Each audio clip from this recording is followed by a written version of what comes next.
इसलिए भैया दो बातन को भूल मत, जो चाहत कल्याण, नारायण एक मौत को दूजे श्री भगवान। हाँ, दो बातें मत भूलो। इसलिए भोले बाबा ने सांपों का मोर पहना। अच्छा, मुड़े मुंडन होते ना, इसे क्या कहते हैं? मुड़ गए। कहीं क्या हुआ है? कहीं हम तो मुड़ आए। अच्छी बात है, मुड़ना चाहिए, पर एक बार मुड़ जाओ फिर लौट के ना मुड़ो। संसार से परमात्मा की तरफ एक बार मुड़ जाओ तो लौट के फिर संसार की तरफ मत मुड़ो। तब तो मुड़ना है, वरना बाल भर मुड़ना है। और एक जने हमें मिले तो हमने कहा भैया तुम रोज 2-4 दिन में सिफ्टी रेजर डाल लेते अपने मूड पे हो, दाढ़ी पे हो। बोले हो, हमें कि क्या कारण है? बोले महाराज मूड मुड़ाए 3 गुण, सिर की मिट जाए खाज। मूड मुड़ाए 3 गुण, सिर की मिट जाए खाज, और खाने को बढ़िया मिले लोग कहें महाराज। इसलिए बोले हम तो इसलिए मुड़ लाई था। हम कहता ठीक मुड़ा ता, ठीक है था, तुम मुड़ा तराओ।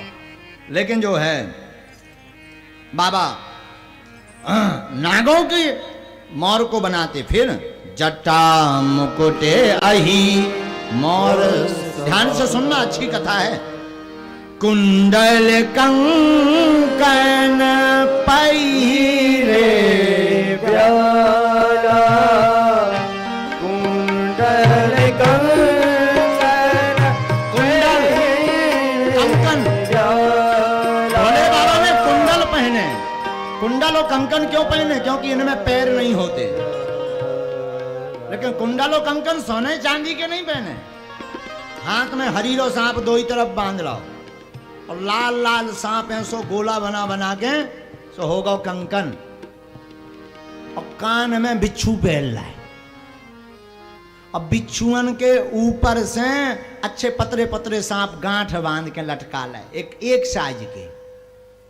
कई जे क्या पहने? भोले बाबा कहना चाहते सोना चांदी आभूषण का नहीं, हम जो भी पहनेंगे, कुंडल कंकन जो भी पहनेंगे, वो सब इसी से संबंधित होंगे। बोले क्यों? बोले स्वर्ण चांदी तो छूट जाता है, सत्य तो यही है, मरना सबको है, फिर मौत को क्यों भूल जाए, इसलिए हम पहने हुए हैं। अच्छा, हाँ महाराज, फिर मृग छाला पहनी भोले बाबा ने। अब कई गण बोले के अब जो तो होगा सबका छू। अब बोले महाराज अब तो मैं शेरवानी ले आइए। शंकर जी बोले हो गई शेरवानी? तो कई परदनिया? अरे बोले हो गई, हम तो ऐसे ही चल भी। कई महाराज इतने तो हम लाई, उतने लड़का बिटियां मिलने हैं बिना कपड़न के जाओ को अपनी बिटिया को ब्याह कर दे। तो शंकर जी बोले करें का? कई पहन भी हम ढूंढो कछु। एक गण की बुद्धि चल गई। बोले महाराज जौन पे तुम बैठे हो वही लपेट लो। शंकर जी बोले का? कहीं जा तो मृग छाला है, और कहीं जा लपेट लो। शंकर जी बोले हाँ जा ठीक। शंकर जी के मृग छाला लपेटी। अब मृग छाला में कौन बटाना है कि चिपक जाए। सो कई अब एक जने पकड़ भी बारो छाने, हाँ सो कई फिरता ही रहा है, पाछे पकड़े रहा है। तो नंदी तना खोसे आ रहा है। बोले नहीं। बोले का? सो नंदी गए सो जो सांप ढूंढ लिया है कर क्या, हाँ बाहर ही बढ़ो।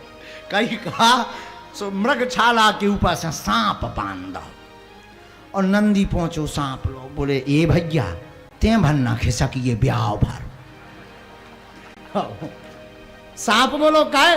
बोले पूरी लाज इज्जत तोरे ही हाथ में है, ते अगर खिसक गो तो पूरी इज्जत कर हमने। तो महाराज नाग जो है मृग छाला के ऊपर बांधी। अब यहां प्रश्न उठता है कि शंकर जी ने मृग छाला ही क्यों बांधी?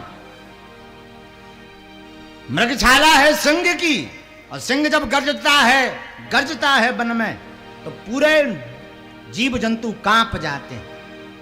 लेकिन शंकर जी ने मृग छाला के ऊपर नाग बांध के बता दिया कि तू कितना भी गरज ले, एक दिन काल तुझे कहीं ना कहीं बांध देगा।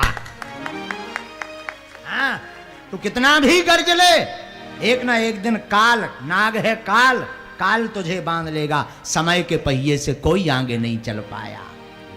इसलिए नाग बांध दिया ऊपर से, मृगछाला के ऊपर नाग बांधा।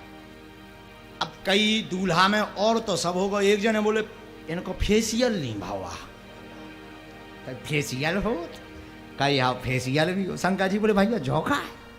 ए बोले हाथ चेहरा शरीर में लगा हो जात गोरो हो जात। शंकर जी बोले हम तो ऊँसे ही सफेद हैं, कर्पूर गौरम हैं, हम तो वैसे ही सफेद हैं, अब क्या जरूरत है। अरे बोले नहीं महाराज दूल्हा है जरूरी हो। एक जने बोले पाउडर ही मिल जाए तो काम चल जाता। एक जन बोलो पाउडर नहीं है भभूति में काम चले, कई भभूति में काम चलो। एक जने गए सो मरघटन से इतनी भभूति उठा लिया और उन्हें लगाई नहीं है, थोप दई अब ऐसी। अब विचार करो लगावे में और थोप में अंतर है। लगा के मिला लेना है लगाना, और थोपना है ऊपर से धर दो। सो पहले ही बब्बा हमारे शंकर जी भूरा हाथे, राख लगी सो बगल भूरा हो गए। हाँ अद्भुत।